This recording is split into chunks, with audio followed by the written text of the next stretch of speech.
à un moment donné du match, la possession a commencé à se rééquilibrer. Au terme du match, on a une possession qui est passée de 55 à 45%.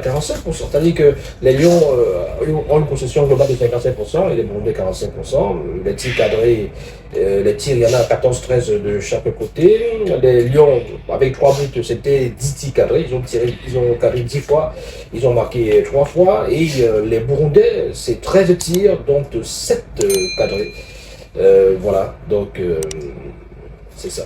Voilà, il faut dire qu'en termes de possession, tu le disais, la seconde mi-temps, elle a été meilleure pour l'équipe du Burundi. On peut dire que à force de vouloir se porter vers l'avant, cette équipe-là a finalement laissé des espaces que les joueurs du Cameroun ont su exploiter, Yannick Reynaud.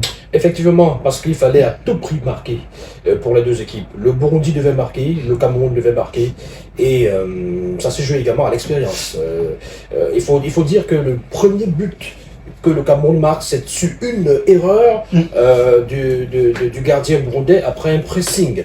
Et Brahimo, un homme expérimenté aussi, il faut le dire, mais aussi il joue en première ligue. Il est habitué à ce genre de choses. Il sait comment mettre des pressings, il sait comment faire peur au gardien. Il a profité de cette erreur-là pour marquer son but. Voilà, et ça faisait 1-0. À ce moment-là, les Burundais veulent à tout prix marquer. Et qu'est-ce qu'il faut faire? Ils vont se projeter vers l'avant. C'est qui va laisser des espaces. C'est qui va laisser des espaces. Pour des joueurs comme Toko Ekambi, Moussa Boubacar et bien ça sur des contre-attaques. Et créer aussi des corners. Parce que le deuxième but vient d'un corner. Et en première mi-temps, c'était les Burundais qui profitaient plus des contre-attaques. En deuxième mi-temps, les Camerounais aussi profitaient de cela. Puisque ils sont menés au score, ils savent que pour se qualifier, il faut au minimum un match nul. Donc ils se projettent et ça laisse aussi beaucoup d'espace avec le coach qui fait aussi un très bon changement. Il faut aussi des placements techniques, ce qui fait en fait que on a des Toko Ekambi qui plus que c'est Toko Ekambi qui crée le corner en fait et qui le tire et avec le gris ajouté par Clinton J, eh bien ça fait but. Et on a remarqué la grosse absence d'Aboubacar Vincent qui finalement a répondu présent à la fin de ce match-là. Aboubacar Vincent qui était énormément attendu dans cette rencontre qui finalement s'est peut-être loupé.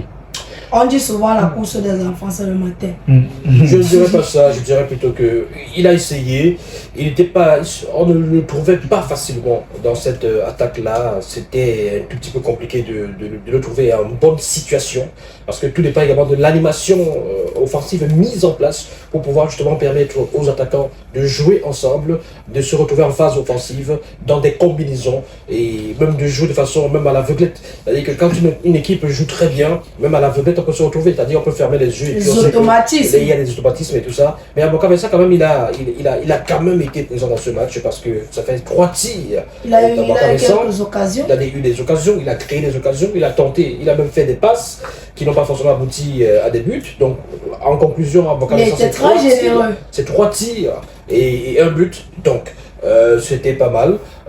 Comparativement à un garçon comme Choupo-Moting qui n'a pas vraiment brillé. 78 minutes jouées au 0 but, 0 tir, 0 tir cadré. C'était pas un très bon match pour Elibassi. Un centre non réussi. Voilà, par exemple. Et on a vu une solide défense du Cameroun qui était bien présente.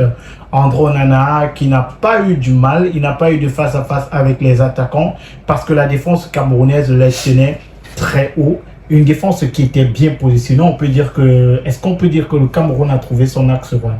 Non, je ne dirais pas que le Cameroun a déjà trouvé ça. Puisque au cas où je me trompe, c'est la première fois que cette paire est utilisée. Donc un match ne suffit pas pour déterminer en fait un système, puisque la défense est quand même un domaine, un endroit qui doit être tenu par des personnes capables. Je peux dire comme ça. Donc vous devez, c'est pas avec un match, puisque tu vas briller aujourd'hui, tu vas pas briller demain. Donc il faudrait d'abord beaucoup travailler, essayer de voir plusieurs combinaisons puisque Olivier Mbaizo aussi peut jouer dans l'axe. On a plusieurs défenseurs aussi. qui n'ont malheureusement pas été comme ça convoqués. On a l'exemple de Castellotto aussi qui peut jouer.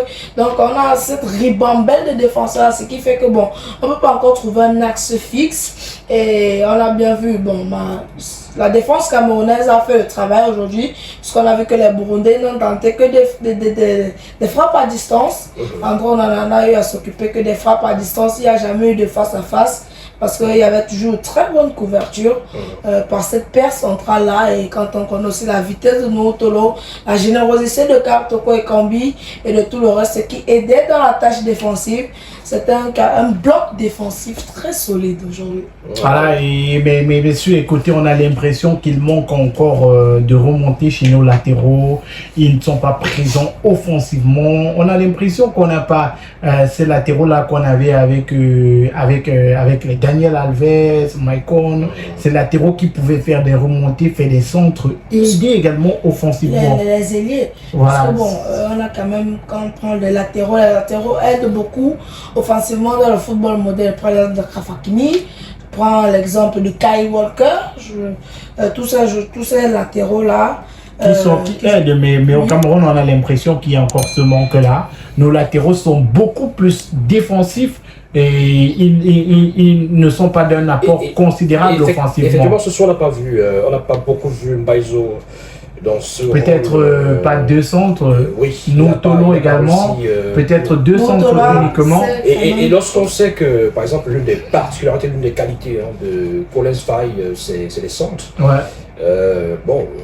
La question s'est beaucoup posée, pourquoi Mbaizo et pourquoi pas Faye Collins. Bon, la raison est toute simple, il n'est pas fort, il n'a pas trouvé de club. Il n'a pas de club, ouais.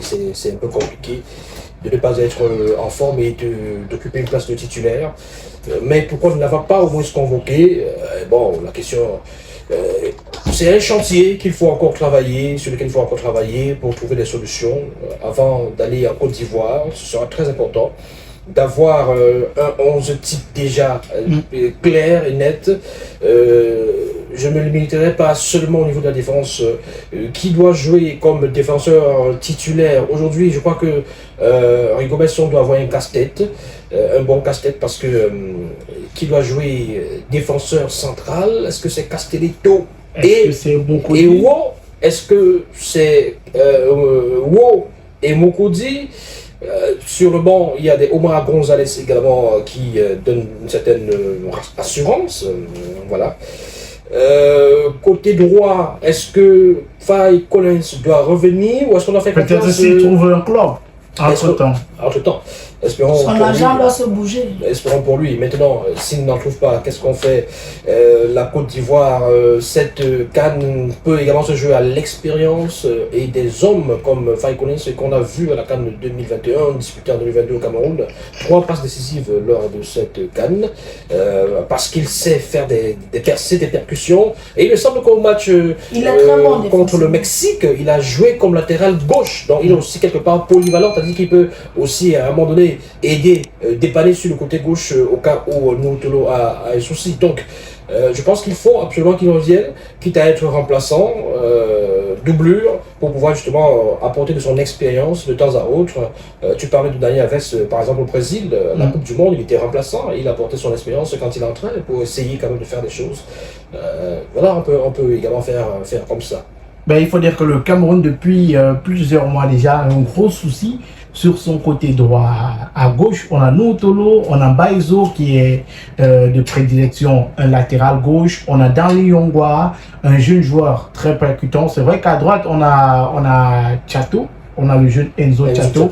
Mais du côté droit, on a vraiment de grosses difficultés. C'est un chantier qui attend Rigo Besson, trouver qui va jouer à droite. Milieu de terrain, je crois qu'il est déjà complet. Très bon milieu de terrain. La paire Zambo-Anguissa, Olivier Kellen, qui s'entendent très bien. Oui, c'est un milieu à deux. Mais peut-être ça dépendra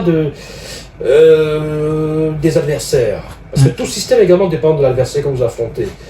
Si vous affrontez un adversaire qui est très offensif, qui est très fort, qui est très puissant, Brésil par exemple. Brésil, plus ou moins, il y a aussi beaucoup d'autres équipes, on parle de la CAN et on aura... Attendons un tout petit peu le tirage de sort pour savoir quels adversaires on va affronter. On pourrait se retrouver également dans la poule de la Côte d'Ivoire. Ça dépendra également des têtes de série. On verra bien quels seront les groupes qui seront constitués. Donc, en fonction des adversaires, on peut également affronter l'Algérie. Attention, hein. L'Algérie pourra également, et d'autres équipes comme les. Mais ils se feront encore fesser comme Abida. Oui, par exemple. Et après, il y aura les pleurs du Mbolé partout. Par exemple. Mais ça dépendra justement également de la nation, de notre système. Je pense que à ce moment-ci, Rigobert devrait déjà avoir quelques systèmes dans sa tête. Il devrait avoir déjà le système qui peut convenir avec le 4-3-3, le 4-2-3-1, le 3-5-2 en fonction avec les joueurs qui rentreront dans ce système-là. Il devrait déjà savoir quels sont les joueurs qu'il peut utiliser dans un 3-5-2, les joueurs qu'il peut utiliser dans un 4-4-2, les joueurs qu'il peut utiliser dans un 4-3-3. Donc, et souvent on varie ça comme ça. On voit souvent ça avec la France, avec l'équipe de France, on voit ça avec des grandes équipes qui essaient des choses, qui font des trucs. On voit ça même avec Manchester City, où Guardiola, par moment, il peut faire un 3-5-2, par moment, il peut faire un 4-3-3. Et voilà, il met 3 défenseurs centraux, il sacrifie Kyle Walker, voilà. Il met Ake, voilà, il met Guardiola, il met Ruben Dias. Voilà. On a vu ça pendant longtemps avec les équipes allemandes qui jouent de cette façon-là. Et l'Italie, d'ailleurs, en Coupe du Monde, qui joue avec 3 défenseurs centraux. Et Juan Nikoba, on a André Onana qui marque son grand retour à cette équipe-là. On peut dire que c'est un retour payant pour le gardien de Manchester United. Oui, un retour payant, mais je m'inquiète beaucoup plus pour la suite. Puisque bon, le litige n'est pas complètement réglé. Puisque bon, André Onana, il a quand même encore on a vu André Onana discuter avec Robertson. Et je pense que la situation elle est réglée aujourd'hui. Après quelques jours et tout. Je parle sur le plan sportif. Ça veut dire que footballistiquement parlant sur le terrain, qu'est-ce que tu as vu de cet André Onana? André Onana, c'est un gardien en fait qui, quand il est dans les buts, te donne une certaine sécurité. De par ses parades, de par son jeu au pied, il te donne une certaine sérénité en fait. Il assure ses défenseurs. C'est un gardien qui, quand tu es avec lui, tu joues sans pression en fait. Et en fait, André Onana, c'est un gardien qui fait gagner beaucoup d'espace parce que son jeu haut fait qu'il est beaucoup pressé. Parce que bon, tu peux pas avoir un gardien très haut et tu restes devant lui, tu commences à le regarder. C'est qu'est-ce que tu vas le presser. Et quand tu le presses, ça libère des espaces. Et quand on connaît la qualité au pied d'André Onana, ce qui fait que quand tu viens le presser, tu libères un espace qu'il est capable de trouver sur n'importe quel angle. Et on a bien vu ça aujourd'hui.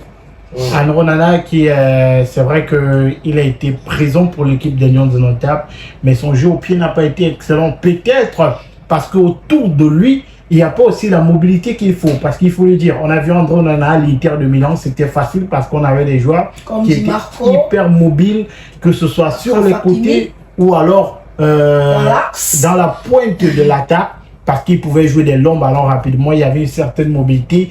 Et c'était l'une de mes inquiétudes, c'est que André Onana aura peut-être des difficultés à jouer avec ces défenseurs camerounais qui ne vont peut-être pas lui offrir la mobilité qu'il a en club. Non, je pense que c'est une question d'adaptation. Il faut, vous savez, on joue avec les qualités des uns et des autres. C'est comme ça. Donc, on s'habitue. On doit être comme l'eau qui prend le vase, qui prend la forme du vase qui la contient. Il doit être perméable. Il doit être perméable. Il doit être comme l'eau. Il doit prendre la forme du vase. S'il est avec les lions, il s'adapte au jeu déjà des lions. Parce que je ne pense pas que le coach soit particulièrement fan de ce que vous appelez jeu au pied. Je ne pense pas que il préfère qu'on joue sur le côté. Parce que ça permet d'éviter des risques.